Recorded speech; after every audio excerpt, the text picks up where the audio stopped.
Welcome to Between Over and Next with your hosts, Holli and Robert, a happily married couple who explore the space between what was, what is, and what's to come. From career changes to navigating life's uncertainties, this dynamic duo will empower you to live your happiest life at every age and stage. So, get ready because your journey with Holli and Robert starts now. Hello, everyone, and welcome to Between Over and Next. Hi, Holli. Hi, Robert. So, another guest from way back when. I like how you go back into our archives and pull out from that archive guests for our new podcast. Well, they're the And best. you've done it again. Thank you. Well, they're the best of the best. And this is one featured guest that I was persistent in inviting her to be a guest. Carol Bruess is a PhD. She is a relationship social scientist, an author, a speaker, and a radical encourager, Robert. Yep. She has been on TED Talks, but she was on Wedding Podcast Network. That's right. On Lovecast. On Lovecast in February of 2008. Something that really matters to us collectively is having happier, healthier, strong, loving marriages. Yep. And relationships. Mm-hmm.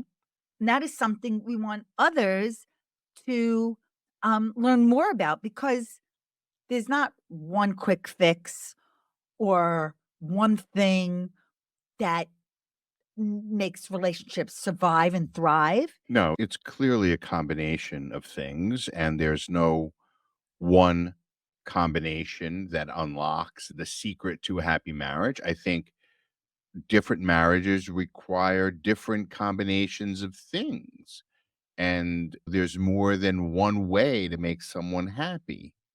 I think that people need to look upon this as something that is definitely attainable. And I think as you listen to Carol, it'll become clear that it is completely possible to be a happy couple. When we first met Carol, it was when she authored the book, What Happy Couples Do. So anyone watching on YouTube can now see the cover of this book. I will have a link to it. We'll have a link in the show notes. Carol has been studying how families, couples, and members of all relationships create joy, happiness, longevity, and connection through the micro moments and the rituals of life. So, meet Carol. Hi, Carol. We're so happy you're here today. Oh my gosh, it's good to see you both again. Thanks for having me. I'm so happy we're reconnected. And I knew when we started this podcast, Between Over and Next, I knew I wanted you back. When we started Lovecast on Wedding Podcast Network and your book came out, What Happy Couples Do, it was a perfect fit. And 16 years later, it is still something so important to all of us regarding having stronger, healthier relationships. Is it 16 years? You heard me right. It's Oh my gosh. 16 years. We were kids back then. When we met, when you published and authored What Happy Couples Do, I knew I wanted you to share more wisdom about that, because at the time we were all collectively married. What was that? 1992 to 2008, 16 years. Mm-hmm. So it's 16 years later, we're all married 32 years. No, I can do that math. Yeah. I mean, that's really pretty good, right? Yeah, we all are doing the work. That's why, because it's loving, work and investment, and we're doing it. And so I'm happy to be here today to hopefully inspire others to keep doing the work. I loved your TED Talks called Are All Relationships Messy? I watched it a few times. You said there was no drive-through marriage or minute clinic for family drama. You also said research shows that we all can live longer if we attend to the quality of our relationships. So I would like you to tell everybody a little bit about your background and your specialization in being a relationship social scientist. Oh, well, it's my favorite thing to talk about, next to talking about my kids and my husband and my dog. So I'm sitting right now in central Minnesota. I am a scholar in residence at the College of St. Benedict and St. John's University. So we're up here in central Minnesota, St. Joseph, Minnesota. Anyone who's ever been to our beautiful state. My background here, my home office, is a little bit of reflection of how I got into this work. My undergraduate work was in art. And then I transitioned to a master's and a PhD studying the art and science of relationships because I'm so fascinated by all of the research. I mean, of course, my own experiences, but the research which shows that the single best predictor of not only how long we will live, I mean, soak that in, the single best predictor of how long we will live, but also how joyful, how happy and healthy we will be is the quality of our relationship. My PhD work was in this area, focused on marriage and family and these little moments. What the evidence shows, just these little micro moments that make all the difference in how our relationships are going to evolve. I feel like I have the best job in the world because this matters to everyone, right? I like how you phrased it, the art and science of relationship, because there really is that component, the science that we know that there are certain things that happen, physiology that goes on, and that there's that part that we have still yet to shape, and that we have the potential to shape based on who we are as individuals and as couples. And I think in order for there to be a successful relationship, I think there has to be a balance between that art and science of any relationship. One of the other metaphors that I really embrace and we try to live and I try to teach often is that marriage is an ongoing conversation, and conversation is an art. The art of wanting to make sure that all people in the conversation feel valued, are heard. It's one of our greatest needs as humans is to be a part of something bigger than ourselves, to be in relationship with others. So this notion of marriage and family being a lifelong conversation that's never over and gives us the opportunities when we don't do it well. Because even those of us who study communication, who invest our lives in flourishing marriages, aren't going to always do it well. So conversation gives us the chance to say, you know what, can I do that over? Or I want to say that a little differently. And what a great lesson for marriage, right? The do-over. You mentioned micro moments and rituals, which was featured in your book, What Happy Couples Do. And it is something that is part of your DNA. So, as a relationship researcher, you've highlighted the importance of small interactions or micro moments in relationships. Can you share some examples of these rituals and how they build joy and connection in long term partnerships? It's one of my favorite questions, Holly. So I'm glad you're asking it.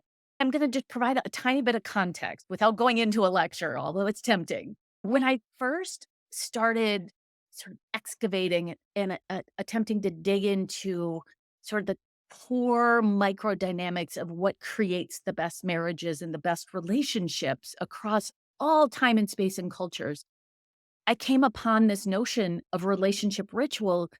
And what started to intrigue me is this notion that all of us as humans are drawn to ritual because rituals give us comfort. There's a predictability in them, and ritual is all about meaning.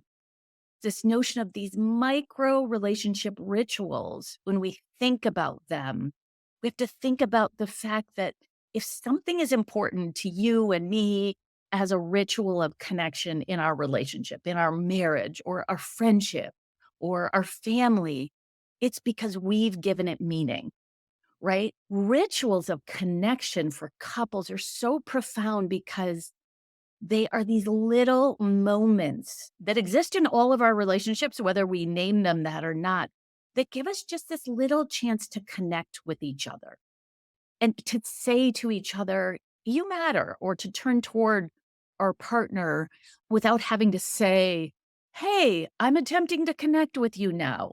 We have hundreds and hundreds of rituals couples have shared with us over the years. For instance, one couple shared that they make sure that at the end of the day, when one comes home from work or whomever gets home first, that they just set everything down and they hug each other for at least 20 seconds. And if it gets cut short, like 15, 16 seconds, the dog or the kids or whatever, interrupt, they're like, nope, we're counting to 20. It's those kinds of little intentional moments that really are the rituals of connection that build the foundation of our relationships. And often we don't recognize how powerful they are until they're gone or we stop doing them for some reason.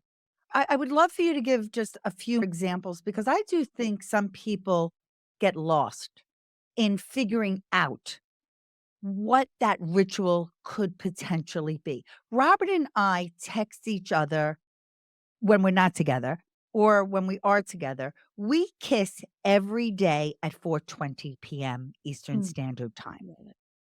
And I will tell you, there are some times that we'll say, okay, well, we're going to kiss now, and it's 4:20 Central Time or Pacific Time.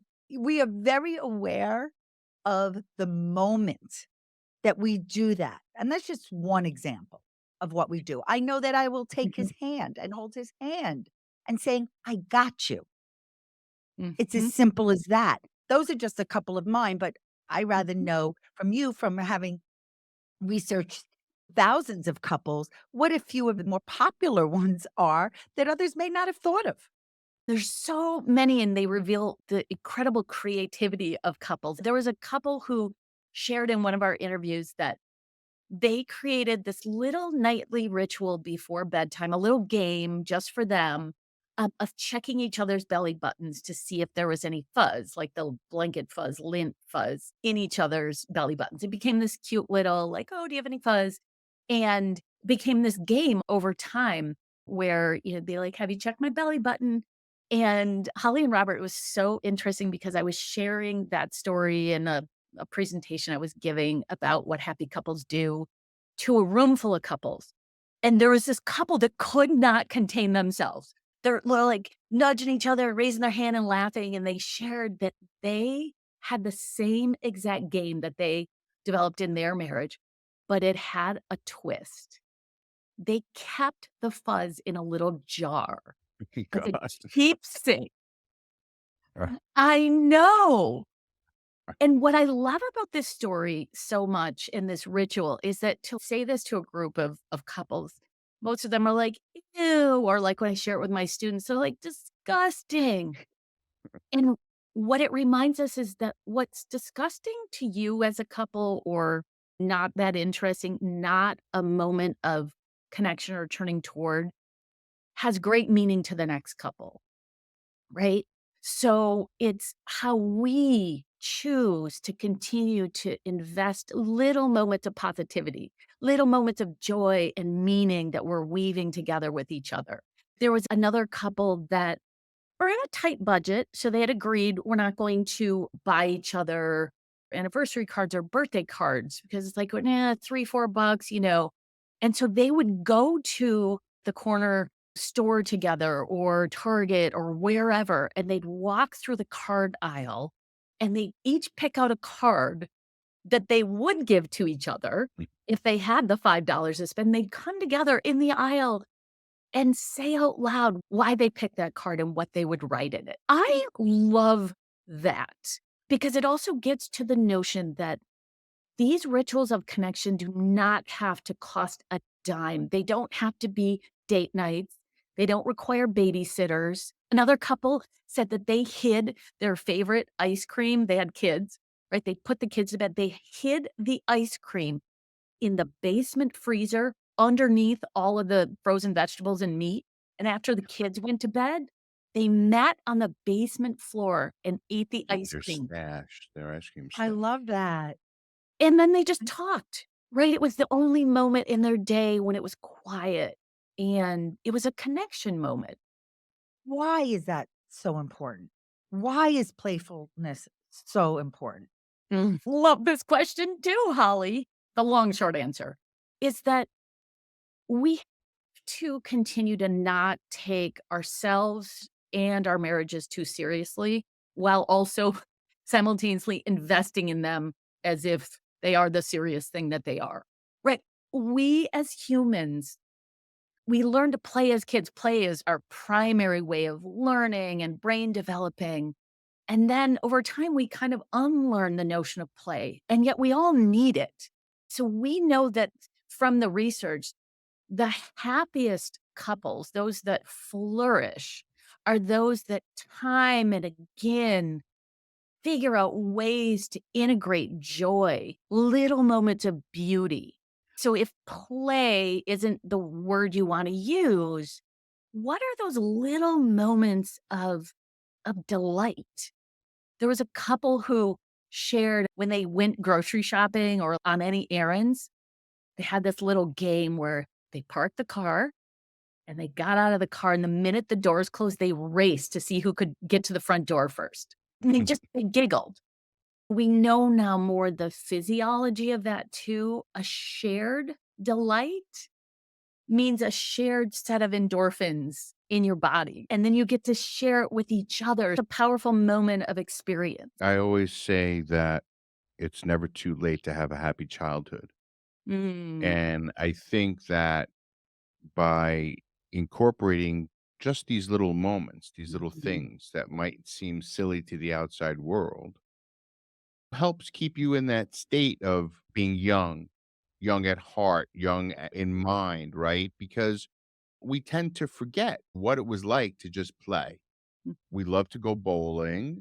We love to play card games and board games, just like we did when we were kids. We stopped into a whole store that had a whole wall of games that were geared not to children, but to adults, Mm. whether it be puzzles or something like that.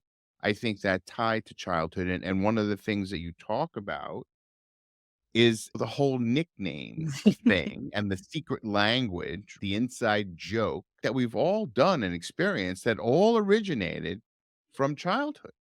Right? Yet we seem to forget that as adults. Absolutely. I'm glad you brought that up because it is the most asked about study that I've ever published. It started as my master's thesis published in 91. And it was this very simple study based on the notion that private language exists for all couples, whether it's a nickname or some word that has meaning just between you and me as a couple or in our family, or if it's something more elaborate, maybe it's a phrase to help us resolve conflict. But we all have this kind of private language. And this original study that my graduate advisor, Dr. Judy Pearson, and I studied looked just at private language and its connection to marital happiness. I talk about it in my TEDx Minneapolis talk. What we found was that the couples who had more of this private language were also happier. I mean, it was a pure correlation, but when you zoom out on this research and the body of research, which looks at how important rituals of connection are for couples, it all makes sense because these moments of language sharing are little moments of ritual. And they do a whole host of really profound things for our marriages. They build a connection, they bond us. They say to the other person, I know you in a way that no one else does. They often are playful. In decades of research, I've collected a lot of data, me and colleagues, and the nicknames that people will share for their partners are just, if they don't make the couple laugh, they will make everybody who's listening laugh. They're so creative. Puddin', Peeper, Poochie, Pookie, Pooh Bear, Bunny Doll, Patty Pooh, Buttercup, Corn Chip, Colonel Sanders, Love Cheese, Big Daddy Rabbit. They just go on and on. And a lot of couples also develop nicknames for each other's body parts. For many couples, intimacy, sexuality is hard to talk about. So the nicknames help, but it's also playful. People were naming each other's private parts. They were naming sexual intercourse and sexual activity. So I give couples a lot of credit for finding joy in the language. I'm curious, where does a compliment fall into this language? Because I think it's very powerful and I think it feels good. And I mean both ways. You look handsome today. Another ritual is he loves when I play with his beard. Nope. And that's only for you YouTubers to see what I'm doing right No. now. But when he says to me, you look beautiful, or you look so young today, and I take that as a compliment because I feel young, age is just a number. But also, it just lifts you to another place. And also because of the person it's coming from. Everybody loves a compliment, right, Carol? So where does that fall into this conversation? Oh, I love it. It's a perfect segue to one other thing that I really wanted to talk about today. So I'm often asked by whether it's an 18-year-old student, right? I work on college campuses, or couples that have been married 50, 60 years, or everyone in between. Like, Carol, what do I need to know about having a flourishing relationship? And I love the question, right? Because it means that people want to know and want to do the work. And what I would say, if I had to only pick one thing, is I would say our marriages, our relationships need daily deposits in at least 3 areas. Daily deposits. And deposits mean you're doing this intentionally. One is affirmation. You were just asking, why does it feel good? We all want to be appreciated. We want to be seen and valued, and especially from the person we've committed our lives to. Because over time, what we tend to do in marriage is we start to take each other for granted, right? We come in, we scan the environment for what's not going right, or we notice that our husband's chewing with his mouth open. That's a just random example, not anything to do with my honey. But imagine if we just committed to twice a day, scanning the environment and just saying one thing, affirming the other person. Honey, your beard is so trim. Thanks for dropping off the packages at the post office. Those little deposits of affirmation will do more over time for your marriage, right? Because they add up and they seem like, oh, does it really make that much difference? Early in our relationships, we tend to do a lot of that and then it dwindles. The second thing, so our relationships need these 3 daily deposits. The second thing, what I would say, is these little doses of kindness served up with big doses of grace. So what that means is being generous in noticing what's going well and offering to assist. Esther Perel, everyone's favorite marriage therapist, says it this way. She reminds couples, and I'm quoting her directly here. Let me first say what I do appreciate about what you do before I dump on you the whole list of stuff that I don't think you do. As we serve up this kindness and affirmation and do so gracefully, then we can talk about the things we need to have done. So it's very interesting because we tend to give ourselves a lot of leeway, and we tend to not always, or as often as we should, assume the best intention of our partner. And the third thing is our own self-talk. And I think that this is one of the most under talked about secret weapons of relationships. It's a sneaky little but powerful thing. And it's so sneaky because we forget that our own self-talk is with us 24/7. We've had it since conception. And the sneaky thing about our minds in marriage is that how we direct our minds has the power to ruin our marriages or propel our marriages to greatness. So we have to change our own narrative as we notice and shift the way we say things to ourselves about our partner, about our relationship. We're able to start practicing a more positive narrative. A very important tip for couples is if you're in the heat of an argument and you're flooded with emotion, taking a break to bring your emotions down, right? To unflood is key. What's key is when you go off to take that break, not only telling your partner, right, I'm going to come back in 5 minutes after I calm down, but while you're doing whatever you're doing to take the break, is noticing how you're talking to yourself. Are you over there taking your break, thinking of all the arguments you're going to come back with, or about how angry you are, or all the things that your spouse did wrong? Or are you going away for that 5 or 10 minutes or walk around the block and saying to yourself things like, we are on the same team. Let me say out loud to myself 3 things that my spouse really does do well. I think this is just such a key thing that we're not talking enough about, is the notion of how our own narratives profoundly affect how we come to interaction. It's interesting when you say all of these things, because what I think about is we're demonstrating behavior to not only each other, but to ourselves and to the people around us. Mhm. Because one of the things that we focus on Between Over and Next is legacy. I keep thinking about our kids witnessing how we interact with one another.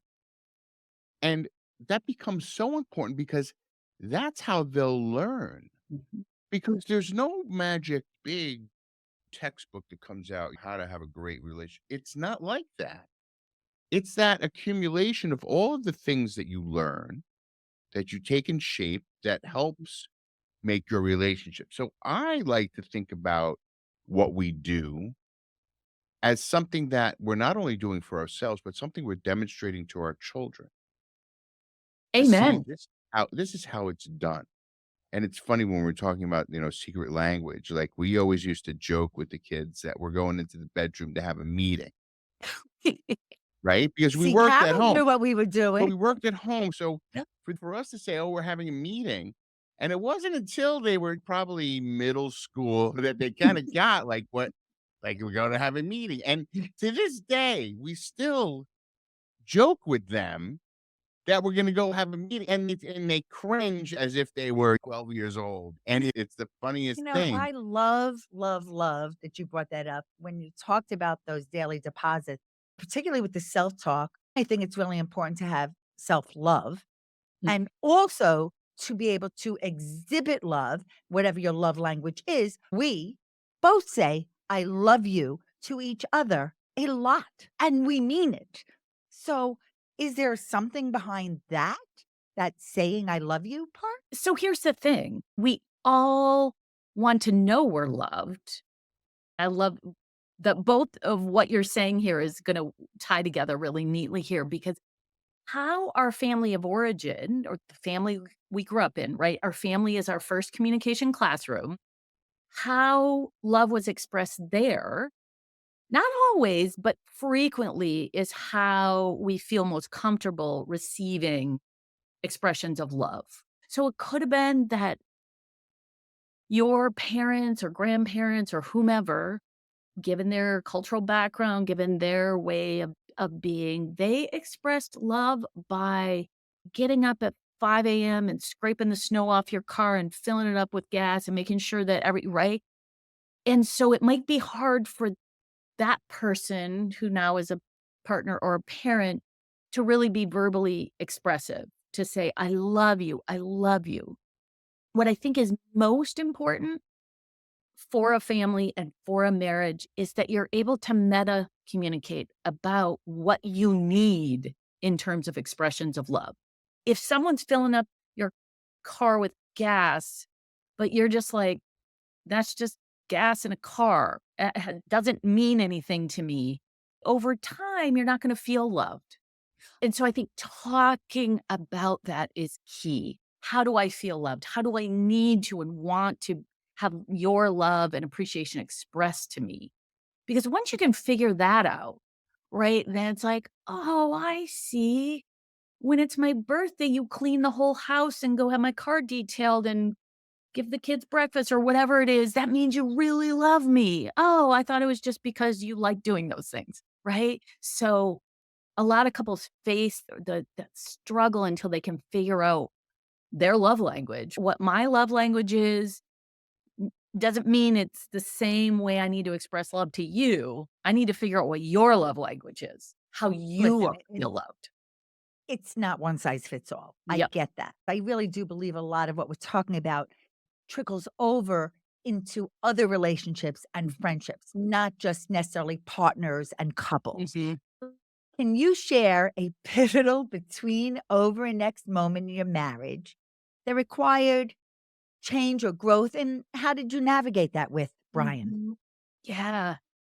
I mean, we're all going to face these moments, right? And sometimes you don't know how you're going to handle it. And we had a big one a couple of years ago. And what's really interesting because we have different approaches to how we navigate hard things. And this one we really had to do together, right? I'm the one who needs to like run and scream and talk to my friends. And he's the one who needs to think quietly and whiteboard about it. And I want to talk to my friends and scream and vent. And he needs to remind me that we have an NDA about this situation. So what we did was we came up with our own little private language, and it was a mantra because it was a very stressful time. And our mantra was, now we know. Right. And so when either of us were like kind of spiraling over here or here, and it was stressful and there were tears and we are trying to navigate this together, we would just either hold hands or look at each other or just text each other. Now we know. Right. Because we knew now what we were dealing with, and we had a sense that, okay, right, we know now. And it said so many other things too, that we're going to get through this together.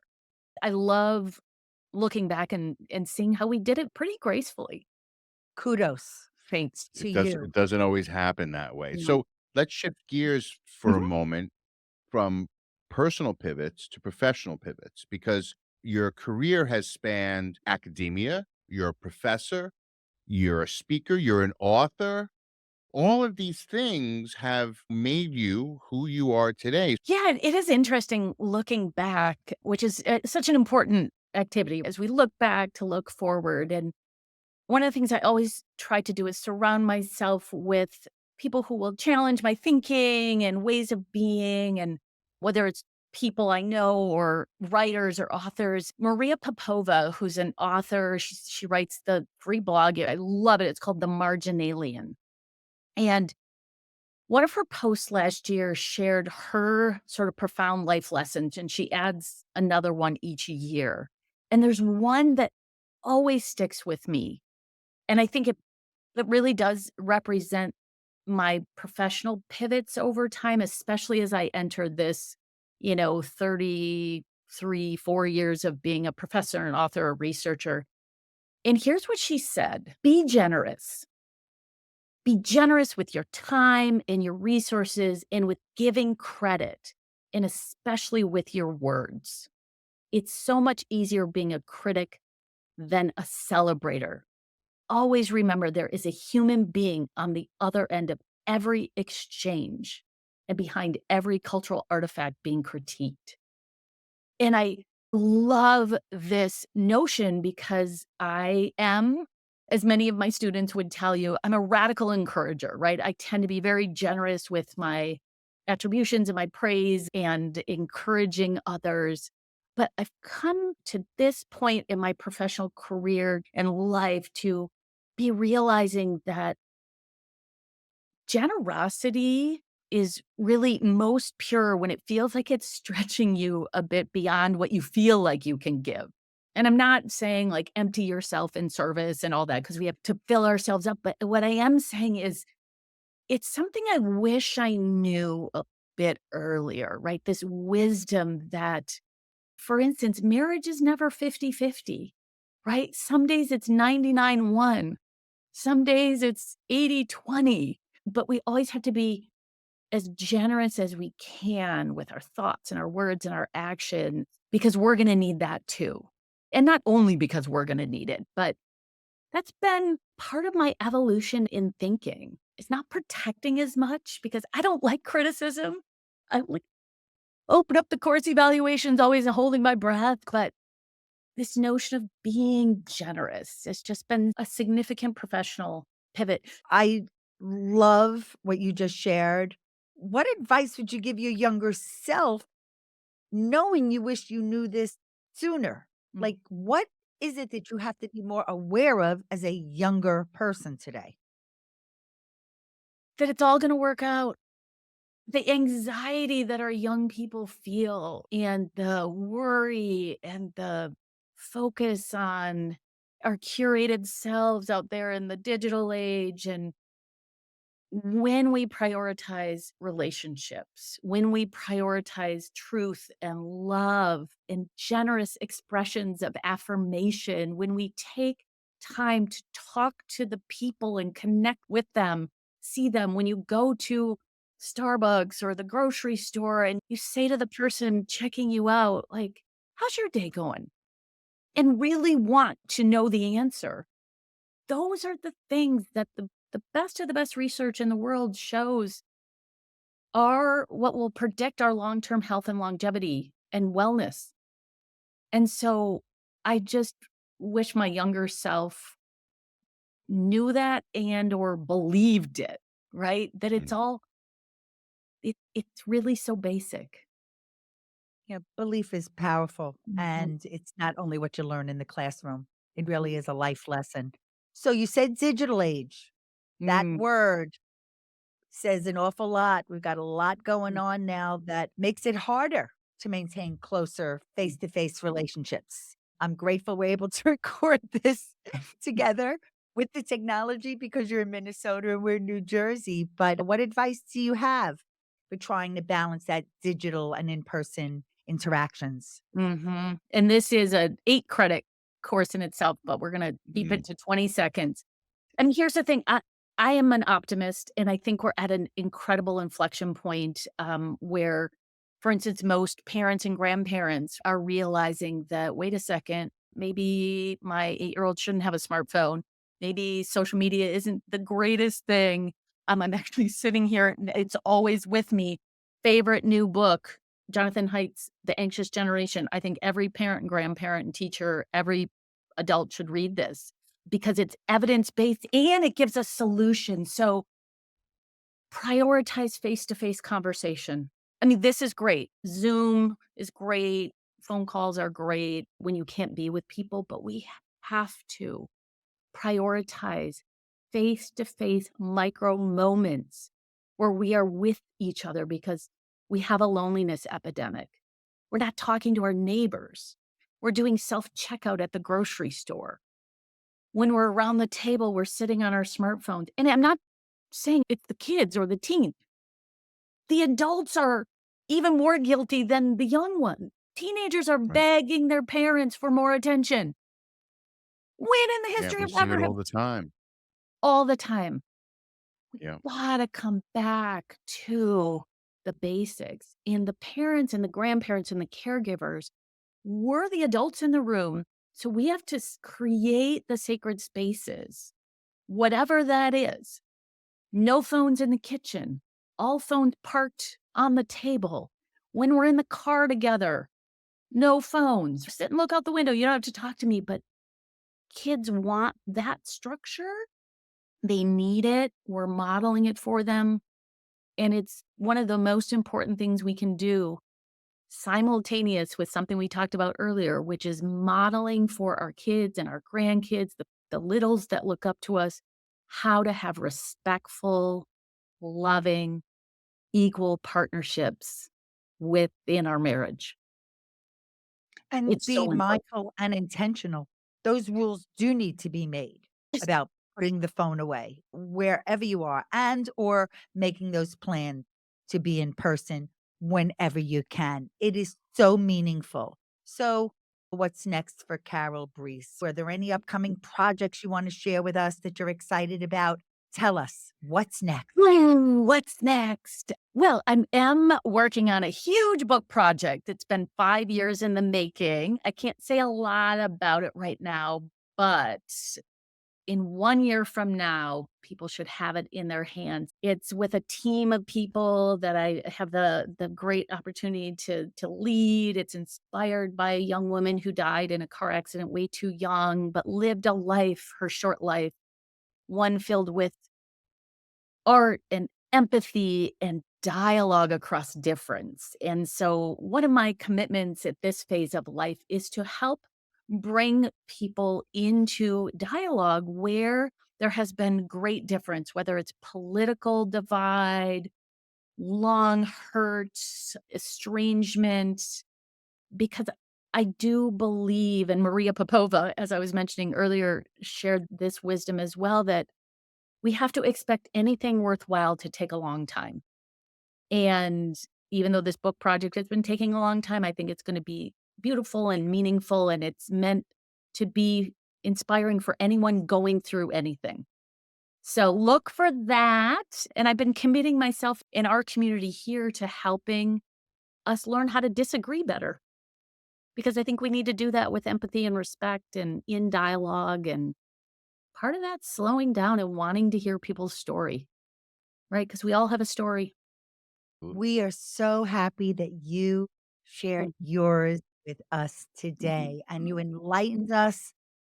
And we can't wait for our listeners and viewers to tune in and to know Carol Bruess the way we know you. I am just honored to be here again and to see you both after all these years. And thank you for doing this work. It's such a gift. Thank you. Thank you. Thank you. We're really grateful. And we look forward to having you back when you do release the next book. You can count on it. I will respond to those emails. Terrific. Oh, Great. be well, We everyone. appreciate And you. invest in your relationships. Thank you so much, Carol. Didn't you learn a lot? I did. Just when I think I can't learn anything else, I go ahead and I learn some more stuff. I love when we share the things that we also do. There's got to be couples who do those things and don't even realize that they have a ritual that they do. If you go to the dictionary, big book dictionary, to define what a ritual is, what would you say? How many times do you have to do something before it becomes a ritual in your mind? That's a good question. I would say probably 10 times. Yeah, I would say that's probably between 10 and 20 times something would become a ritual. One of the examples she gave is like being in the card store. And I think we've done that. Yeah. I think we've been in the Well, card store just and said, think you know about what? it. I could here's show the you card. 10 cards. Say, listen, I would buy you this card. I would buy you this card. Right, because those card writers are so smart. Yeah. They say the things that but not all cards are something I'd want to give you. There are just No, some of course not. that I would love. And I used to love something that we used to do a lot What? when we went for shop kicks. Tell everybody what shop kicks Oh, is. yeah. It was an app that was one of the only that back then that did it. We're doing it for like 10 years, bro. Okay. Maybe longer. Maybe I'd have to check. But it's one of these apps that you earn points I'm going to put a link by in the going show into notes. different stores. And we would go into stores and you would earn points just walking in the store. And you would also earn points scanning items in the stores. Right. Some kind of like a scavenger hunt. But the to best find the part items. is these points equal dollars. Right. And we would get gift cards. They would Best Change Buy the and points. Target and Wasn't it thousands of dollars? yes, we said 2 of Hundreds. us. Over $1,000. But we had so much fun doing that. Yeah, it was an adventure. And we found the stores that allowed you to get points just by driving past them because the sensor was near their front door. So we would drive by in the convertible. Remember, we used to We hold did. the phone up. Another thing I was thinking that Carol said that I really like, and it really was something that I think all of you should think about, is that NDA with your special someone. Mm-hmm. There are some things that just need to stay in H2. Yeah, of And course. no matter what things look like on the outside, who really knows what's going on behind closed doors. Right. I think as you grow as a couple, there becomes a deeper understanding of what the boundaries are. There's nothing that's off limits between the two of us and what we can talk about with each other. I don't think anyone should hold anything in, but I do think it has to be in context. I think it has to be reasonable. And I love the daily deposits that she talked about. That was vital, key information. But the other thing is agreeing to disagree, which is going to be in her new book, right? She said You that mean that's as a one of couple? the subjects. Well, sure. I mean, aren't you suspect of couples that say, "We never fight"? Respectfully agreeing to disagree, or to at least kind of explore why you really feel that way to have a better Well, how understanding. is there any growth if there's no conflict, like a disagreement about something? Then how do you come to any resolution about anything? You know what I mean? It should never always be smooth sailing. If you learn how to deal with conflict with one another, then you'll be better prepared to deal with conflict with other people. So it's kind of like you could practice with your spouse in getting better at things and then take it out to the world. It carries over to family. Like I've told our kids a million times, no one will have your back like we have your back. You don't even have to think about that. It- When I say that to you, like there's no one who will protect you like I protect I you, period. You get me, and I am so thankful for that. It's a great opportunity to share this episode with the people in your lives for those that want long, strong relationships with deeper connections. And I will have links to Carol's books and resources that she mentioned and cited because I think that they are worthy of your time to check them out. I am going to be getting that book, The Anxious Generation, because I do believe that we do live in that generation and we Oh, for want to sure. be a part of that solution to minimize it. And I know that we are stronger and better together. Everybody can benefit from listening to this episode and learning more about themselves and their relationships with others. I agree. So thanks everyone for tuning in to this episode of Between Over and Next. We appreciate you being here, and we will see you next time. Thanks for tuning in to Between Over and Next. We hope you enjoyed this episode and found it meaningful and insightful. If you value it to be worthwhile, please share it with your friends and family. We would really appreciate it if you could take a moment to write a review for us. Your feedback will help us continue to create content that resonates with you. And don't forget, in the show notes, you can find all the relevant links mentioned in this episode, from accessing free downloads to visiting our website and more. If you have any questions or comments, we would love to hear from you. Simply send us an email. Our email address is hello@hollyandrobert.com. We're always excited to connect with our listeners. So until next time, thank you again for joining us on Between Over and Next. Thank you for listening to Between Over and Next, the podcast that navigates the twists and turns of life with courage, laughter, and a whole lot of inspiration. Tune in every Tuesday to hang out with Holli and Robert on your favorite podcast platform. Visit hollyandrobert.com and follow them on social media to ignite your passion and fuel your dreams.